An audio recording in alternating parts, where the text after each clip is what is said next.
10, 9, 8, 7, 6, 5, 4, 3, 2, 1, 0.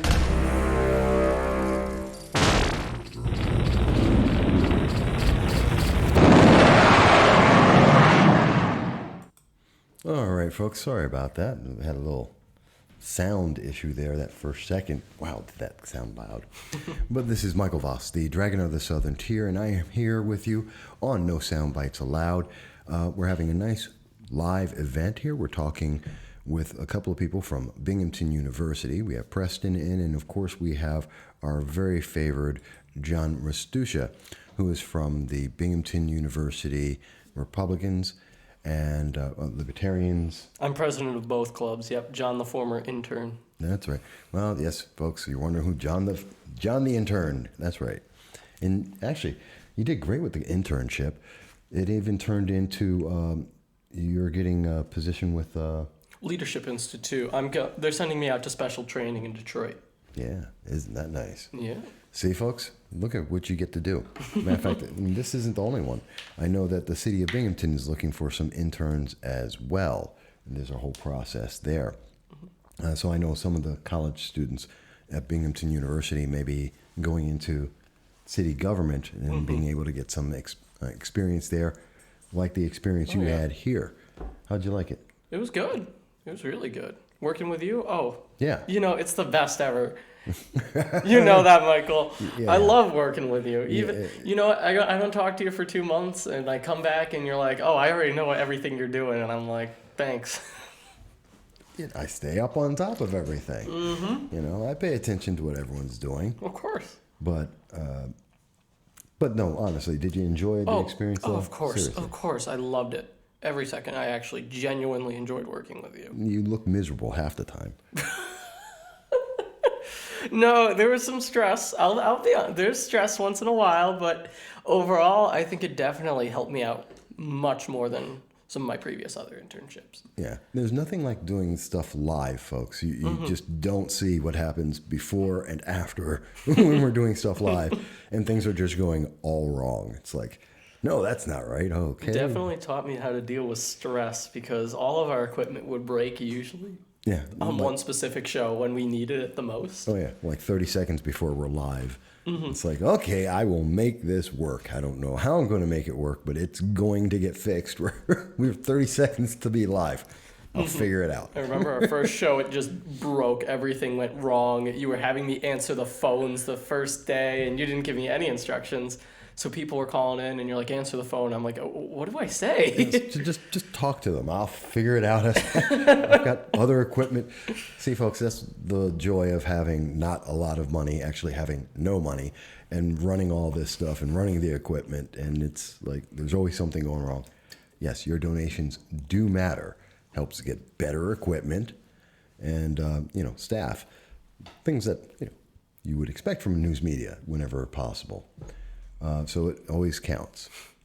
But I am very happy to see you. Now, what year are you in college? I'm a junior. You're a junior now. Yep. And so this is the big year trying to figure out where you're going to go next. Yeah, it sounds like it. That's kind of what I'm doing right now, trying to figure it all out. But things are looking good. Okay. Things are looking good. Well, no, and I know it's been really quiet, and I'm sorry, folks. Again, we don't have the funding, so we don't have a third camera. But we do have Preston here with us. And Preston, how are you enjoying the experience of being live? It's definitely different. I have done recordings in the past that I've uploaded online, but with live recordings at least, it's definitely different. You gotta watch what you say. You can't really edit it out later. There is no edit. There's no editing process. That's what gets Michael into trouble. Very often. And let's also remember language is important. It's a family show or something like that. So we do watch that. But you're new out here. Yes. Okay. So I am a freshman with sophomore standing at Binghamton University. I am the... What does that mean? So basically I have the sophomore credits. Sorry, I should have He's technically a sophomore, pretty much what it means. So even though he's a this is his first year. But it's my first year. It's his first year, but he's technically a sophomore, yes. Okay. So I am the Binghamton University College Republican Speaker Coordinator, which means that I am in charge of getting our guest speakers on campus. I know we had you on campus, we had one of the Supreme Court candidates on campus, and we also had congressional candidate George Phillips on campus as well. Okay, so let's clarify. When you say Supreme Court, you mean New York State New Supreme York State Court. Supreme Court, I apologize. Yeah, Yes. because if you get, I don't know, Kavanaugh on, I would have been there. And, gangbusters, along with everybody else in the media. So, but New York State, which one was it? Oliver Blaze. Oh, yeah, Oliver. He's actually from the Broome County region and formerly with the Broome County GOP. Mm-hmm. So, how'd you like him? I thought he was great.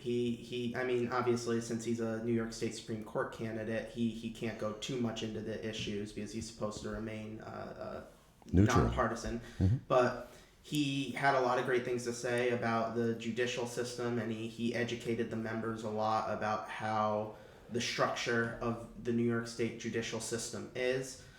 Something a lot of people don't know about New York State is that the New York State Supreme Court is actually below the New York State Court of Appeals, which shocked a lot of people. I knew that from my business law class, but to a lot of people in the club, it was definitely something Well, in surprising. most states, Supreme Court is the top court Yes. of the land. And then, of course, in the nation, there's the Supreme Court. So everyone's going to think, well, that's the higher court, but it's actually the lower court of this New York State. Because we have geniuses that run this state. Governor Cuomo, even though it's well before him. But yeah, so it's just kind of an odd system the way they do that. And of course, if you hear in the background the little jingling, that's of course Khan. He's running around doing something. Our little puppy, my little puppy. And so he's around here somewhere. So there's a lot of stuff that we can go into, and I think a lot of people may have seen some of the things that we're going to be talking about. In particular, I want to start off, you both were at the Binghamton University event where I was very graciously and very happily asked to speak to the students talking about red flag legislation, gun control, vaping bans, freedom overall, and how that impacts college students. And we had a good crowd there, a couple dozen, and small, but really intense. I thought it was really unique. Just, I always love talking to younger people who are just getting out there, just learning about the world, and have a very different perspective than, say, me, an old guy. So, but let me ask you guys, what did you think of it? So obviously I was the one to invite you on campus too. And, the whole goal of College Republicans right now, for me as president, is to get the troops, activize, get them fired up. And let me tell you, when I was picking out speakers, you were one of the first ones I thought would rile them up the most. And by far, that's what you did. I mean, you got them excited. This is what I wanted you to do. And you got them very excited. Even those that left early came up to me before they left and were like, where can I watch the live stream of this? Where's it going to be? Yeah. I'm like, check our Facebook. It's going to be there. So, I think you went on campus. You did what I was hoping you'd do, as you always do for me. You rile me up, and then, my God, hopefully they'll be more active in the club. I think you succeeded greatly. Well, that was the goal, is just to get everyone involved, let you know these are all things that are happening to you, not separate of you, but it's going to affect your lives as well as everyone else. Oh, absolutely. I mean, talking about red flag legislation, good Lord, that's going to affect me next year. That's going to affect pretty much everyone when I apply next year. It's affecting you now. Well, once I apply for my pistol permit, once I turn 21, but oh, okay. Still, yeah, you see. Well, you can have rifles right now. Oh, yeah, yes, I do have some firearms, but nothing yeah, you are right. It is affecting me right now, essentially. Yeah. And that's the thing. See, and these are some of the little things that, it doesn't affect me because I don't have, yes, you do. If you have a long gun, you have a rifle. Yeah, it affects you right now. Yes, it does. So, and I think when you covered vapes, that's a topic that hits close to home for everyone on the college campus. Oh, yeah. I see kids vaping all the time. And especially on our campus where there's a tobacco-free policy. I think I was telling you about that a little bit. Yeah, it's stupid policy. Stupid policy, folks. International students can smoke, but no one else can. Either you can smoke or you can't smoke, if that's the way the institution wants to go. Either you can smoke or you can't smoke. But to say Bob can speak, he can go and smoke because he's from Bangladesh, and because I'm from the United States, in the United States, I can't smoke. That is a stupid rule. By definition, it is a bias, an ethnic bias, and it's in reverse. It's the bias against being an American. I think that's stupid as a policy. Maybe Binghamton University students can explain to me why it's not a bias and why it's perfectly okay. And if you're going to tell me, well, it's their culture, my culture is I smoke. So, where's the answer there? It's dumb. It's a dumb policy, but that's me. Yeah, absolutely. Couldn't agree with you more. And obviously that's why I was busting you on it when you lit up a cigarette. Yeah, well, as people can see, I do smoke. And yeah, I didn't listen to that because I don't care. No. What are they going to do to you? You're not even a student there.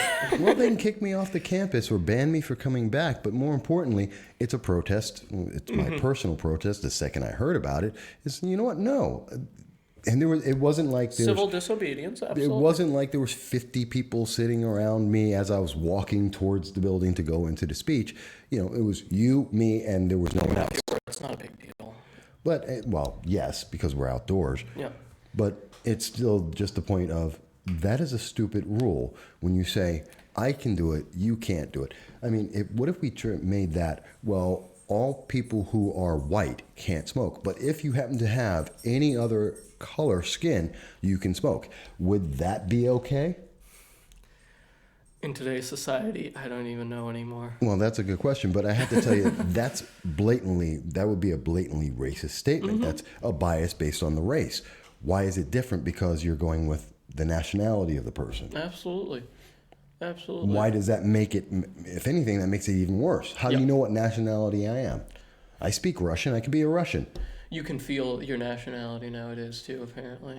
You can what? Some far left social justice warriors think that you can feel, it's whatever you feel. So if I'm feeling, let's say Japanese, then I'm Japanese.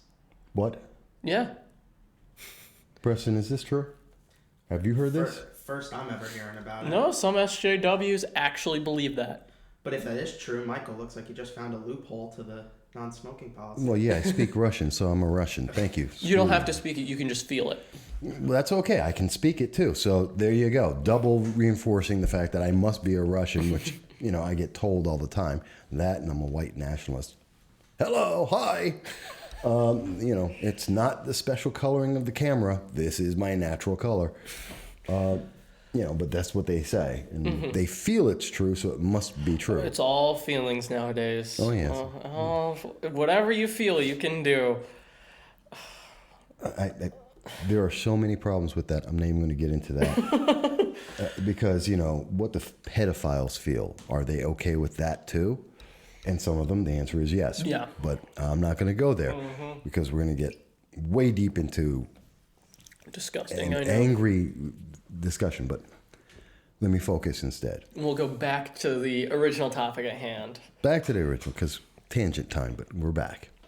So let's talk about, at the event, and I think it was 2, maybe 3 people left towards the end of the speech. It's about an hour and a half.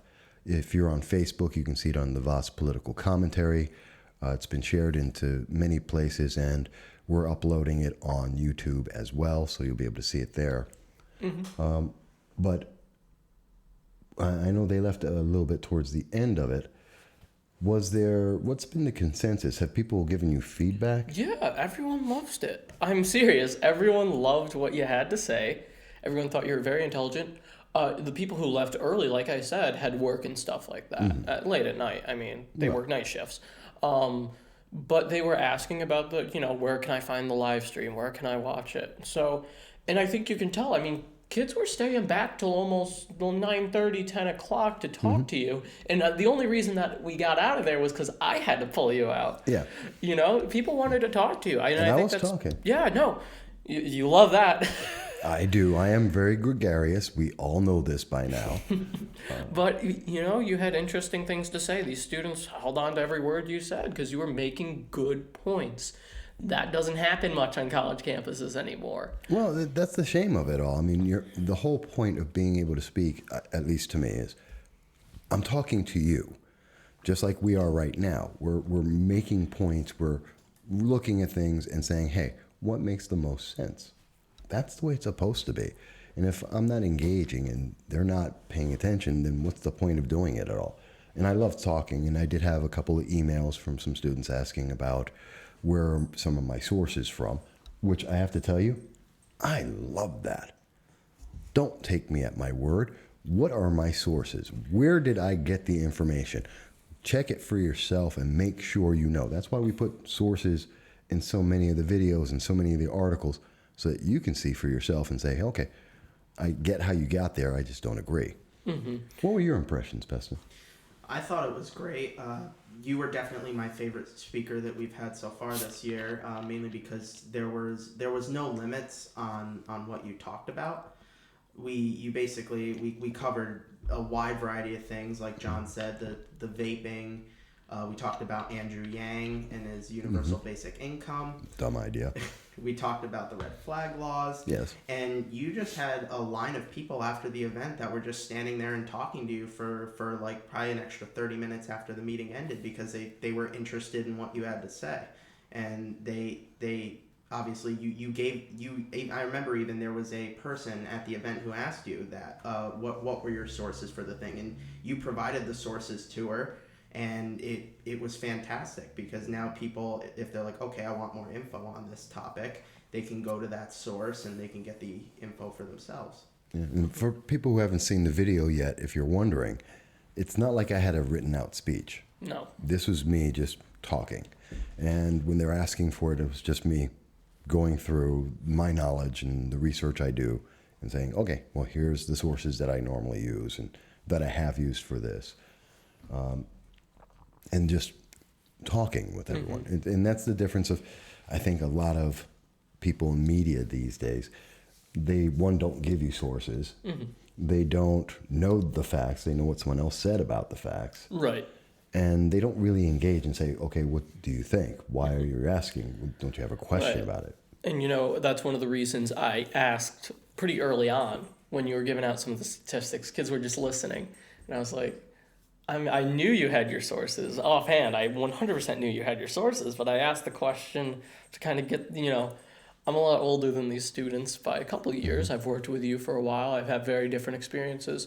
And part of my job as president of College Republicans for Binghamton is to have students engage and ask the right questions about anything from any source. So that's what I was hoping to do when I threw out, Michael, can you give me your sources for this one? Oh, yeah. Right. You were one of the people, and there was, as you mentioned, one of the ladies there. Yeah, Bryn.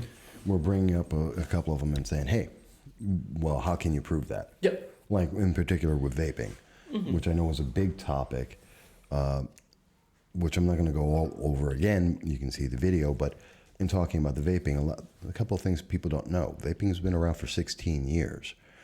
11 million people use vaping, 60% of them to, at least reportedly, to get off of, to quit smoking. Mm-hmm. And so the ban is not helping a large number of people.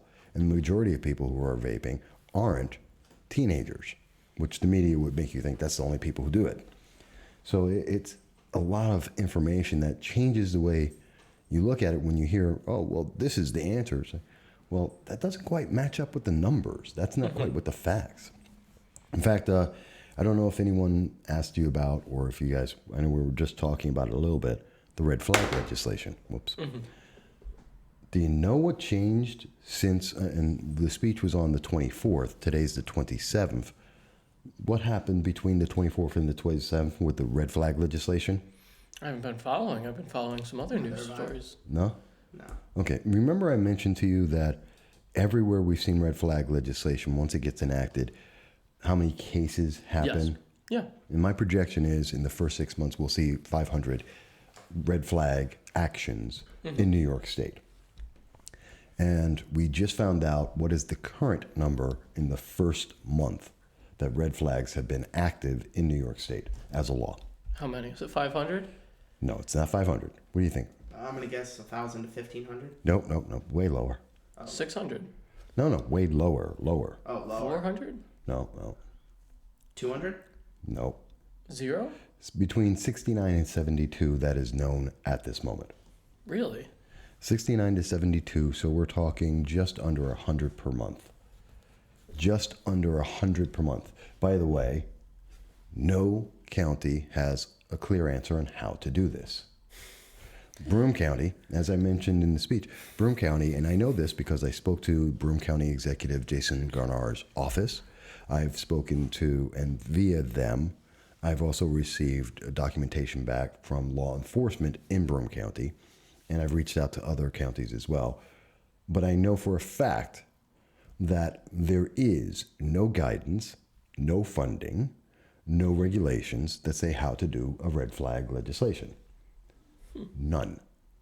Nobody knows how to do this, at least in Broome County, and as far as I know, most of the other counties. But yet, we're seeing this process start. So you're seeing 69 to 72 of them at this moment, at a minimum, because according to what we know right now, there are at least 16 counties in New York, with 14 of them having at least one or more red flag actions. We know that Nassau County has 51. We know that there's another county with 4, another one with 2. So, yeah, we could be over 100 at this moment. Yeah. And of course, no county, like you said, New York State probably didn't give them the right information on how to do it. That's guidance from Governor Cuomo on how to actually I know. I was about to say this 2 is weeks ago. This is the most New York State thing I think I've ever heard, where they're like, "Oh, we have a new policy, but let's not tell anyone how to do it." Exactly. For 6 months. In February, we passed a law. It'll be effective in August. August comes, nobody knows how to run this law. Oh yeah, we should do something about that. 2 weeks later, Governor Cuomo comes out and goes, "You can do this. This is going to save people's lives. We're going to figure this out." Yeah, that's not how you run things properly. That's not how you make something effective. Clearly our king thinks so. Well, he seems to think so. By the way, 20 of the red flag actions so far in New York State were all thrown out. Do you know why? Why? Because there's already law that takes care of it. Of course, let's just throw more laws onto it. That's how we'll solve our problems. People already had orders of protection against them to prevent them from owning a gun. So saying, I'm going to give them a red flag legislation on top of that is both redundant and useless. Sounds about right. Which is lots of fun. I mean, there are stupid things here. And New Jersey became the 18th state to have a red flag law. This is why we need younger conservatives going out and mobilizing so we can fight this. I mean, well, it amazes me, as I was telling everyone there. Did you notice what you haven't heard? Anyone talking about this? Well, besides that. Yeah. But that suicides are down in any of the 18 states. No. Not one has said, we have red flag laws and now we have less suicide. No one's heard that. No one's heard them say, we have red flag laws and we have less gun violence. Mm-hmm. You haven't heard that, especially in Illinois with Chicago. You don't hear it. And they've had it one of the longest of all those states. It's over 10 years. So when you think about it like that, what's the red flag really doing? Taking away the rights of the citizens. And there's over 10,000 people who've been affected by this. Yeah. And you haven't saved anyone. You haven't made anyone safer. But 10,000 people no longer have their rights. No. And you and me and so many others are targets because we believe in the Second Amendment. So therefore we're a target. Yeah.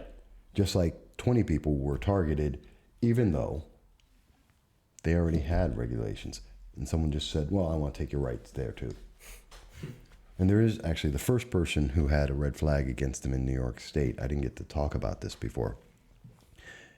They actually put the red flag legislation against him. Do you know what he did? What? He shot a car. He was in an argument, pulled out a gun, shot a car. Now, let me ask you something. The thing they charged him with is the red flag legislation so they could take his guns. Did you know there are laws in New York State already that have nothing to do with red flags, gun control, or the New York SAFE Act? You know, like brandishing a weapon, endangering people's lives, Shooting a car, destruction of property, threatening and endangering lives with a firearm. You know, there's about 6 different laws that guy broke. Yeah. But they said, hey, this is a red flag because he's a possible danger to the public. Yeah, he shot a car in public while having an argument. That's not red flag. We got laws for this. That's not the one. Yeah. This is how dumb the law is. And this is how it's going to affect them. How many young people are going to be affected by this? Because some progressive on a college campus is going to say, oh, and we should take your firearms too. We should destroy your life because we don't every day feel it's more like and more right. likely. But you know what? It's riling people up on our side too. I mean, with more, and you can tell. People came up to you afterwards and were like, I didn't know where I stood on red flag laws, but once you laid out the common sense argument, once you explained it, yeah, I'm against red flag laws.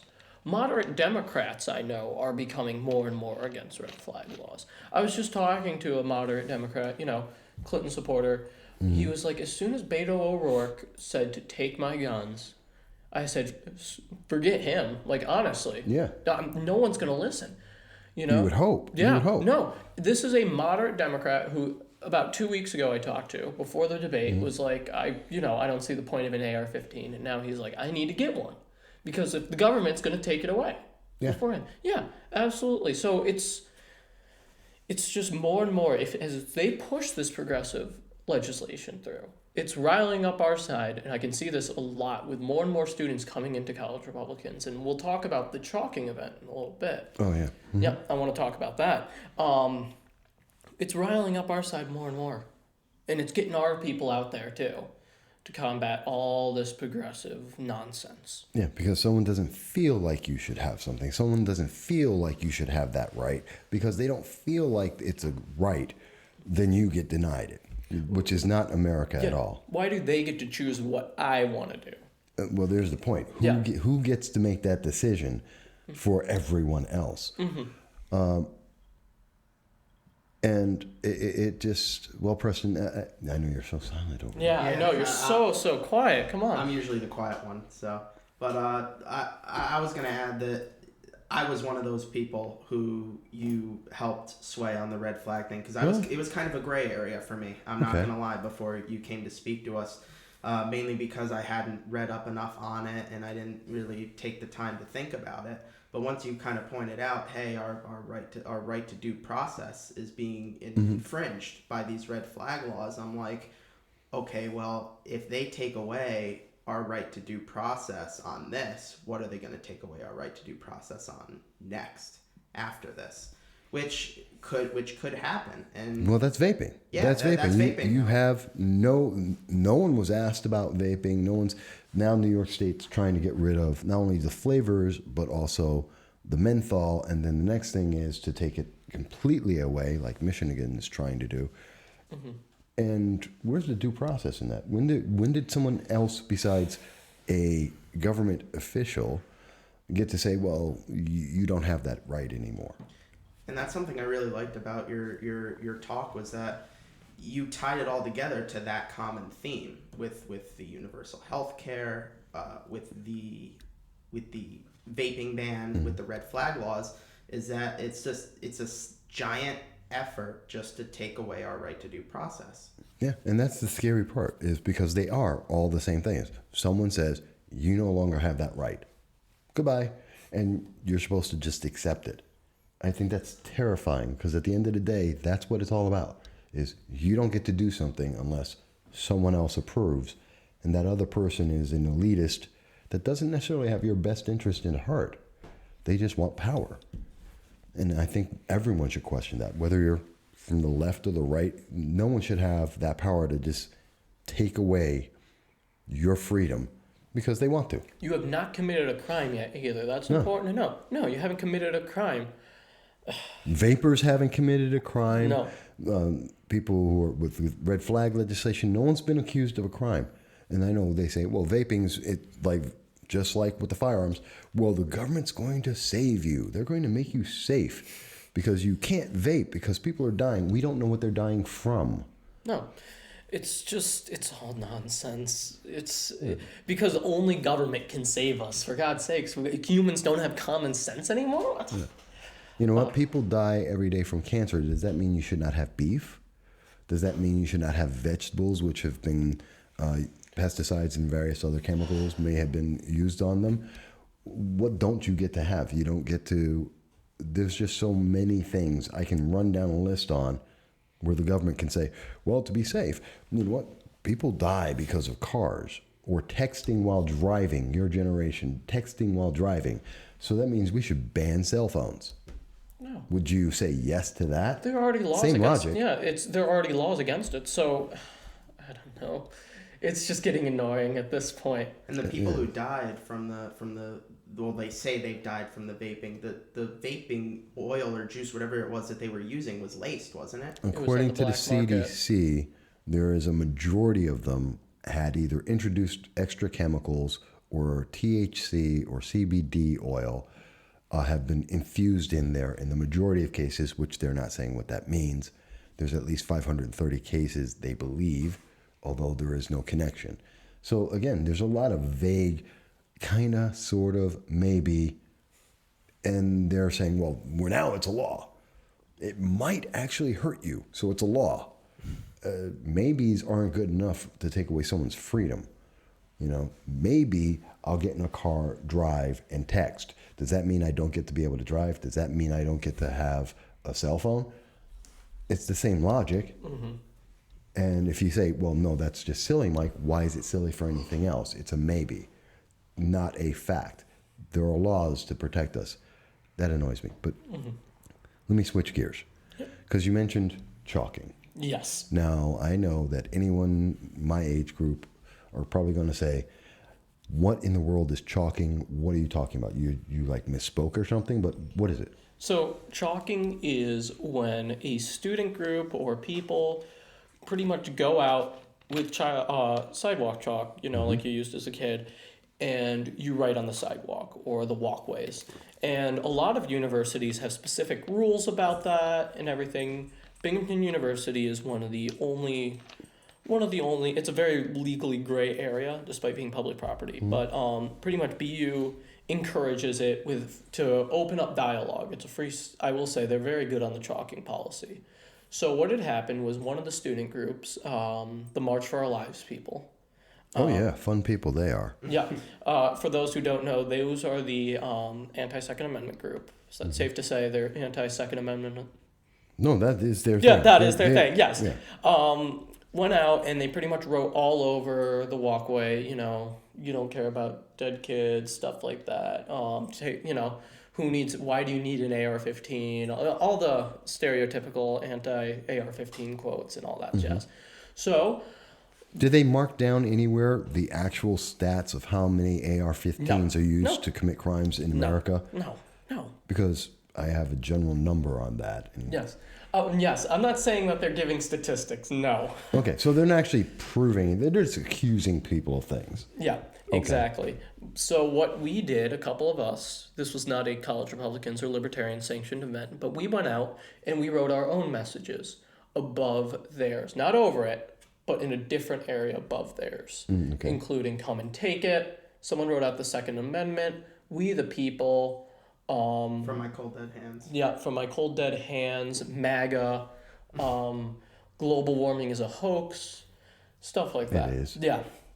Oh yeah, that was one of my favorites. No, I personally believe that. Yeah,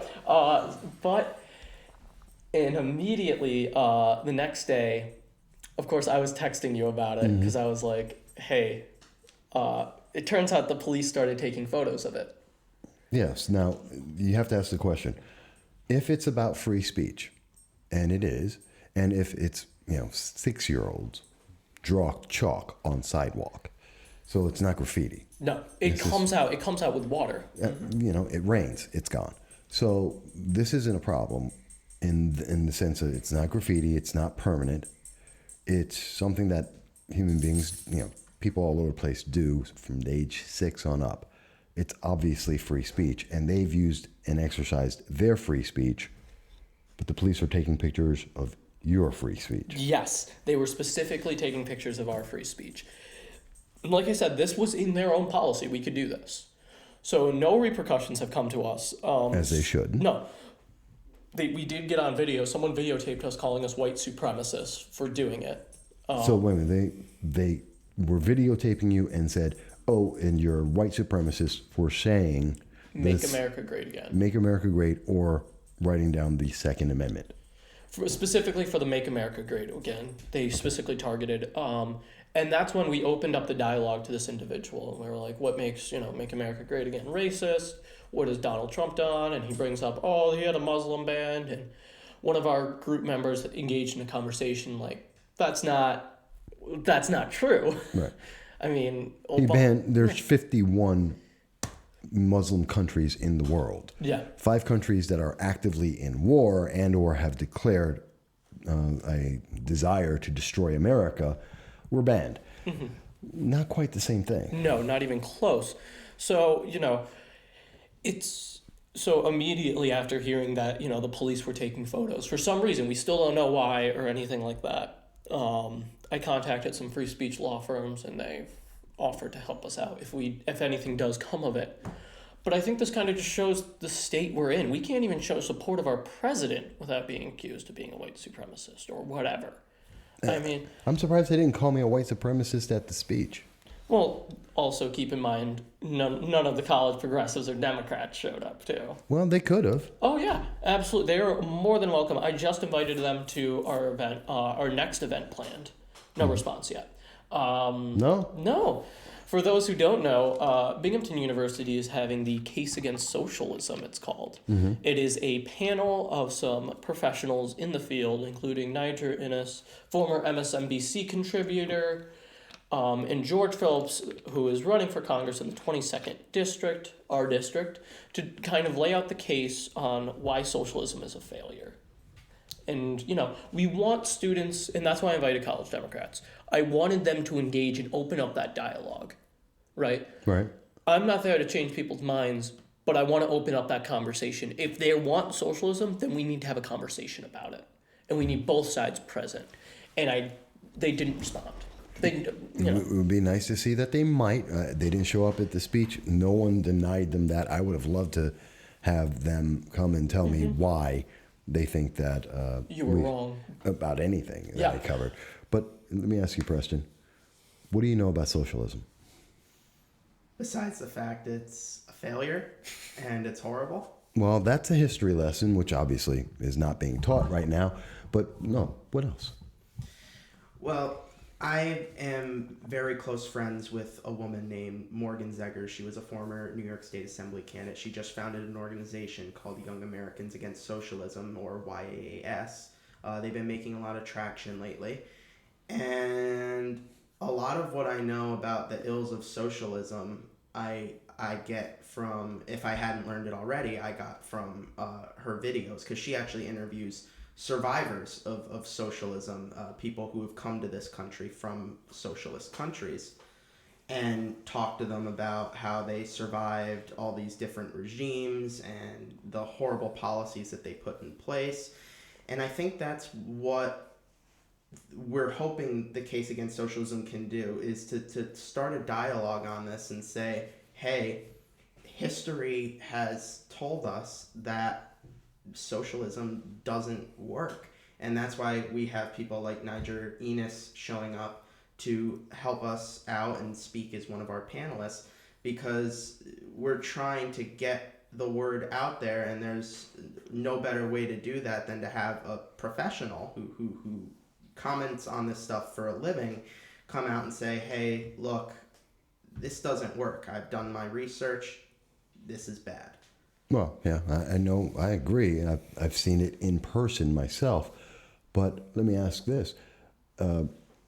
Has there been any kind of, are there college socialists at Binghamton University? I can tell you there's an Antifa chapter.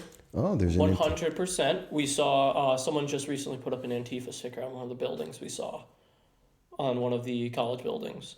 So we know there's an Antifa chapter. We know Plot is pretty active. In fact, Plot is getting interviewed on the student radio station tonight. They are? Yes, I just got an email about that. Oh, Progressive Leaders of Tomorrow, which is considered by many people a fringe radical part of the left. They're not Democrats. If you ask them that, I'm sure they'll tell you they're progressives, not Democrats. So they're more Alexandria Ocasio-Cortez than your grandmother, as a kind of way of looking at it. And they're going to be on.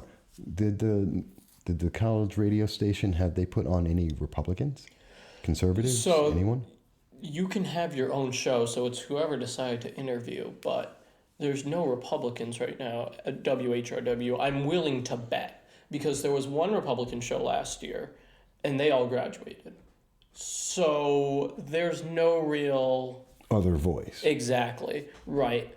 But that's why we're here.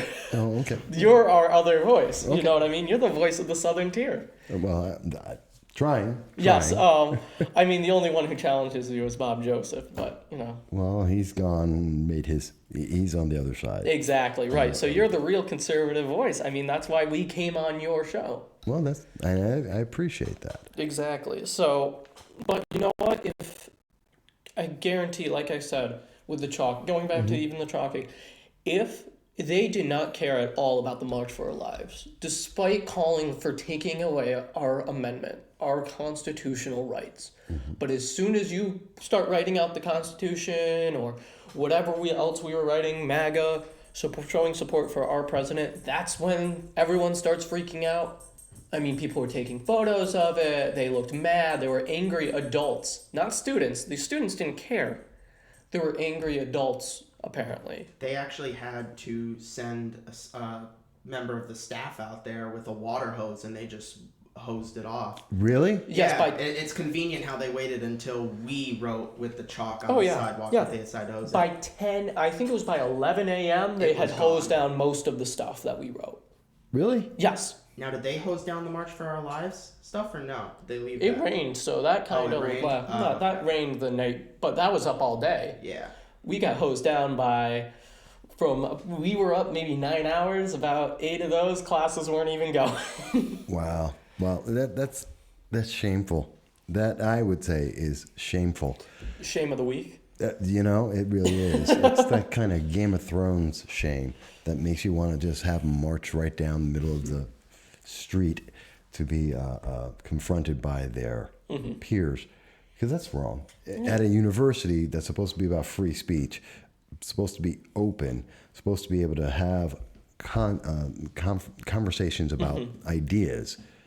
And I'm not hearing that. No. And look, it's their right. If they wanted to hose it down, fine. But that's a double standard if they're doing it by... There's a clear double standard there. Yeah. When the police are taking photos of ours, supporting the president, writing out our constitutional rights.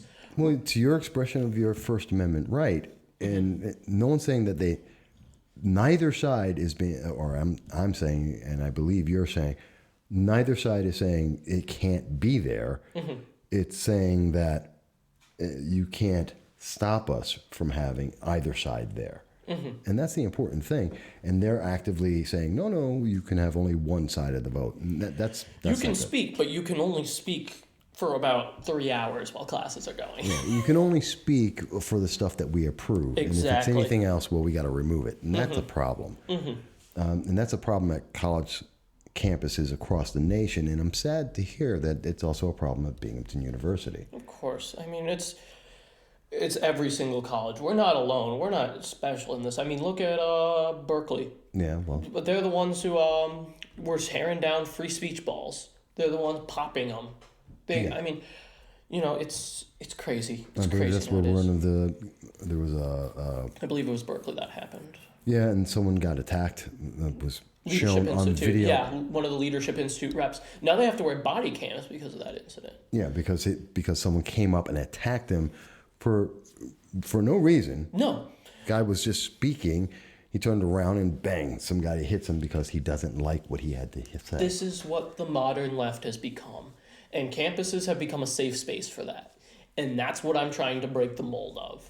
Because we need to have those difficult conversations. Even if you don't agree with me, even if I don't agree with you, you have a right to say whatever you want to say. And I'm going to defend your right to say it. Mm-hmm. As long as it's obviously not inciting violence, which we've talked about. Yeah, call to action, that's different. But, this is what colleges are like. They've become a safe haven for one side of the argument, and they're not letting others on. And that's what, as president of the Binghamton University College Republicans, I'm trying to get that speech out there. We don't mind having controversial speakers, and I use that term loosely because I don't think you're a very controversial man in my eyes, but some people see you as. But these are the conversations that we want to have. And that's my goal as president. And I think Preston can tell you that's what we're trying to break the mold of this year with the new members, showing them, look, they're going to try to shut us down. They're going to try to, do whatever they can to censor us or, I mean, another incident was Jordan Peterson documentary. Did I tell you about this one? No, not that. So Jordan Peterson's, these people were filming a Jordan Peterson documentary, worked 2 years on it. They asked to air it on Binghamton University campus. They were going to sell tickets. I applied about probably the first week of September. Show was supposed to be October 1st. I booked the room. They had it pending for 4 weeks, and they still have not gotten back to me, even though the event's supposed to be in 4 days. Right? We had to cancel the event because the school specifically did not let us run our event. Because apparently the reasoning was we were charging tickets. What? Why not? Because Jordan Peterson's a controversial figure. Wait a minute. No, wait a minute. Can you have an event where money is charged? Yes, people do it all the time. Yeah. Okay, so the question isn't that there's any group on college campus, on Binghamton University campus. There are groups that are having bake sales, that are having cookie sales, that are having whatever kind of sale at an event. And that's okay. That is existing right now. Yes. So what's the problem with selling tickets to go see this? That's exactly my point. There's a bias there. It's because Jordan Peterson's a controversial figure, quote unquote, right? He's a professor. He is a documented doctor with a practice for decades. And I kept asking, I'm like, have you approved my event yet? Have you approved this? Have you? Nope. We're thinking it over. We need you to fill out another form. We need you to fill out another 3 forms. Giving me all this gobbledygook. Still haven't gotten back to me, even though we had to cancel the event. So they shadow banned you. That's exactly what they did. This is a real world shadow ban. This is real world shadow banning. Because they probably did not agree. I don't know their intentions here, but most likely it's because Jordan Peterson's a controversial figure. And I'm willing to bet money if this was Michael Moore or some other liberal documentary, they would absolutely be fine with it. And the sad thing about it is this Jordan Peterson documentary, it's an independent documentary. They haven't made money on it for 2 years they've been filming. Right? They haven't made any money on it. Profit margins are low. So most documentaries are not money makers. Exactly. So it's just, this is what I'm dealing with on a college campus. And I haven't told this story yet. I didn't tell you beforehand or anything. But this is what is occurring on college campuses. See, that troubles me. And it should. And it's not about the money. It's that this is a real world shadow ban. And I've gone through shadow bans. I'm fighting it right now with YouTube. I fight it all the time with Facebook and Twitter, where they're hiding information from the public, where they hide voices that they don't approve of. And that's a problem because they don't have to like it. And they are more than welcome to put up a counter voice to it, respectfully, if they want to.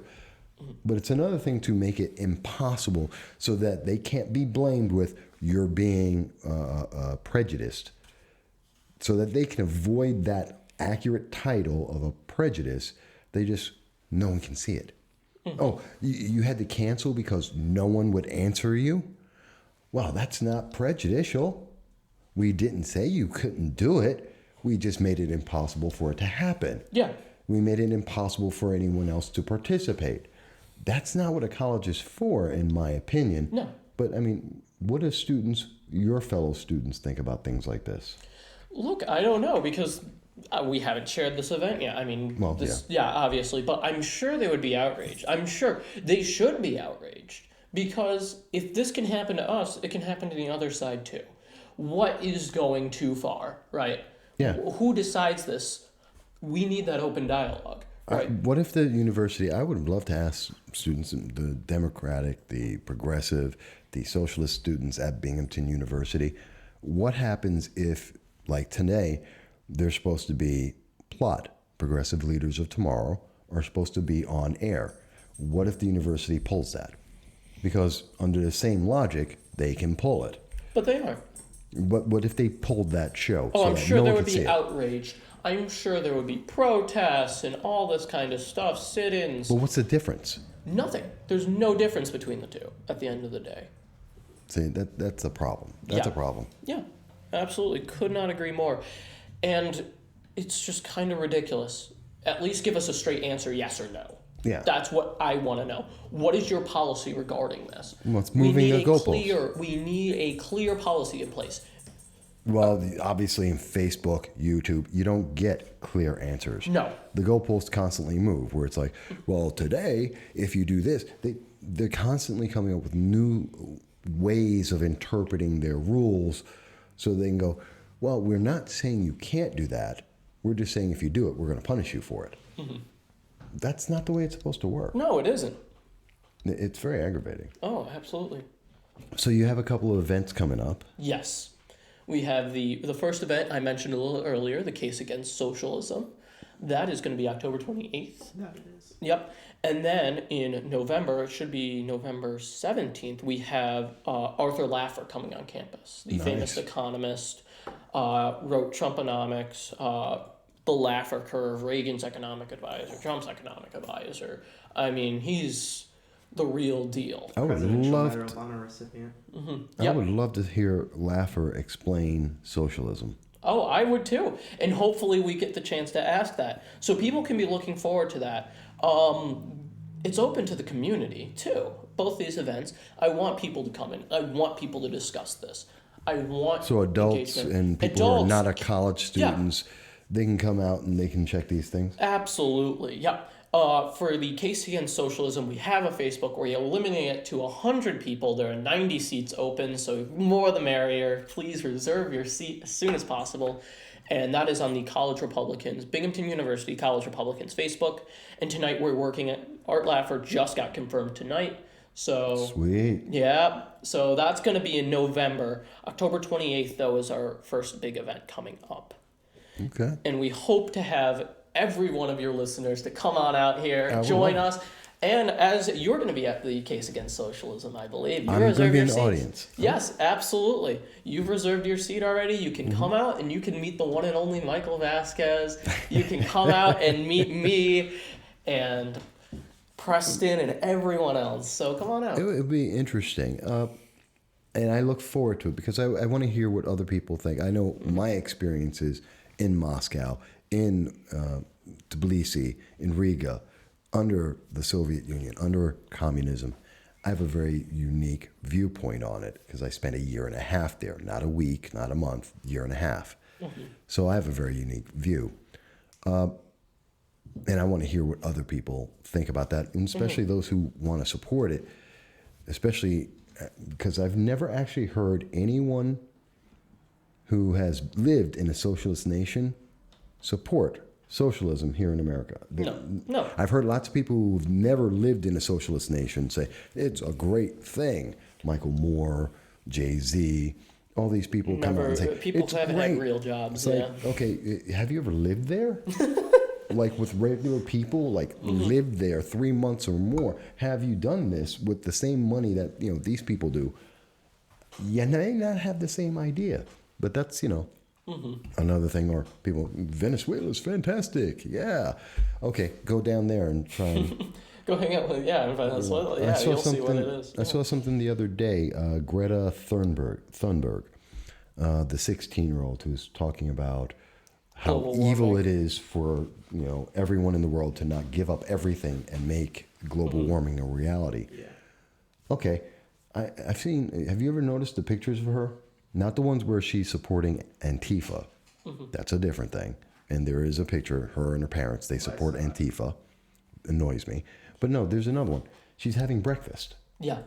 She's having breakfast, talking about, we've got to save the world. Don't you care about the children? In the meantime, there's another picture right next to it.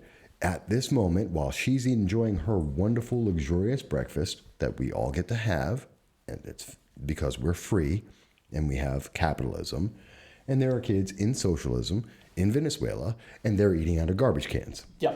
I've seen Because them the government is falling apart, and then the Venezuelan government is killing its own people. At least 5,000 of them, as reported by the New York Times. And that's because they're in the middle of socialism, which is starving everyone to death. And of course, the media is like, oh, you can't attack a 16-year-old girl or 16-year-old. What about when they did to the Covington Catholic kids? Who was 16. Exactly. It's hypocrisy. And what happens is usually you get out of your liberal institutions, these colleges, and you just go on believing this stuff. That's the thing. It's almost indoctrination. I use that term very, very carefully. But, I use it as it's meant to be. That's Yes. what it is. It's an indoctrination. but what are you going to do? Well, obviously, I'll tell you what you're going to do. You can join the Binghamton University College Republicans. You can come out to our events, show support for us. I mean, we're the ones fighting on the front line right now, Yeah. metaphorically. At least in this region. Yeah, absolutely. And if you come out to our events, it helps us a ton. I cannot stress that enough. Liking our Facebook page, sharing our posts. I mean, hate to plug us, but I mean... There's nothing wrong with No, that. absolutely. I know that the video for the speech it's reached over 1,500 people. I know over 500 people have seen it from my data directly, just on my side. Just from on my side directly. Con. Someone's at the door. Will you hold on? You actually talk. I'm going to check out who's at the door while the dog's freaking out. I'll be right back. Absolutely. So, Preston, I mean, what did you think overall of everything? This is your first year at Binghamton University. Yes. How do you feel about it overall? I mean, do you feel that there's a definite liberal bias? Do you enjoy what college Republicans are doing? How do you feel about it overall? Oh, absolutely. There is a definite liberal bias. I have a philosophy teacher who told us that evidence for his simulation argument that we all live in a computer simulation, his evidence for that was that Donald Trump was elected president. And that in no real world would Donald Trump be elected president unless we were some part of some computer simulation test. Did he mean it as a joke? Probably, but he sounded pretty serious when he was talking about it. Oh, yeah. Do you think the college Republicans, I mean, you came to Binghamton University, I don't know how involved you were hoping to be, but do you think, this is what you were expecting or hoping for from the college Republicans as a whole? Oh, it was a lot more than I expected. I just expected to be like, we would have our meetings and we would just part ways for the week. But it's a lot more than that. We've been able to do a lot with the campaigns. Local campaigns. And we've met a lot of great people like Michael, like the New York State Supreme Court candidates. And I think you are doing a fantastic job. I know Thank you. This wasn't supposed to be a flattery interview, but... Oh, I know. No, I'm just saying, though, because what you're doing is you are taking some of the people from the club, like me, Bryn, and the other John, and you kind of are taking us under your wing right now, and you're bringing us up to be the next generation of leadership for when you graduate. Well, that's what you guys are. I'm trying to get freshmen involved, and you should... And that's what I like about, more than the core group of people, just everyone in general. Welcome back, Michael. Yep. Okay. Let me explain what just happened. Life is interesting and different. So I know we're going to be ending the show anyway, but just to let people know, why did the host disappear? Yeah. Because at the studio, we had someone at our door, which is why the dog was losing his mind. And it happened to be a representative for a local candidate, Angela Angela Riley, who is in favor of social justice. And they were trying to explain to me why social justice is a very good idea. They literally picked the wrong house. Well, I was very polite about it. Oh, absolutely. It's like, no, I don't agree with Angela Riley. And by the way, I continue to invite her to the program, and she continues to say, no, don't worry. We'll run into each other at the doors, except she won't come to my door. She'll send people to my door. She won't actually show up. And she won't actually speak to the public directly, like in this format, to explain why social justice is such a great idea. So I just happened to mention to our operative there, Angela, show up. If you believe in this so much and you think it's such a great idea, and you've never been involved in anything in my district, which you're running for, and now you think that this is the way to do it, okay, fantastic, come on, tell people your ideas, and let's hear it. I really would like to know, because I don't see social justice creating any jobs, or lowering taxes, No. or helping anyone. No. It's... But that's, Yeah. that's why I had to step away, so I apologize for that, folks. But final thoughts. Final thoughts, I mean, just, if you can come to our events, come on down. We're really working hard this year. As Preston was saying a little earlier when you left, I'm working my hardest to be president of the College Republicans and get some new leadership at Binghamton University, change some minds. So if you can come on out, support us. We'd love to see people from the community. I mean, I'm a local.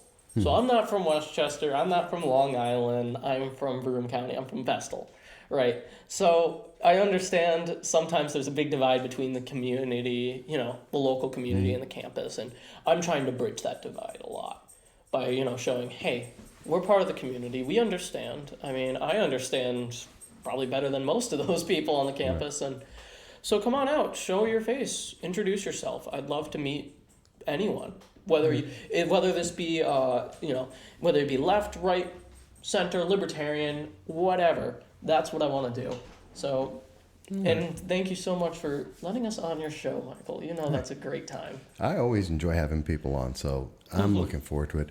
But folks, I know we've been on for about an hour, so we want to thank you for being here with us. Looking forward to hearing all the comments, especially if you're from Binghamton University, but even if you're not, let us know what you think. And we always respond to the comments, and I'm looking forward to talking to you again very soon. I'll talk to you soon.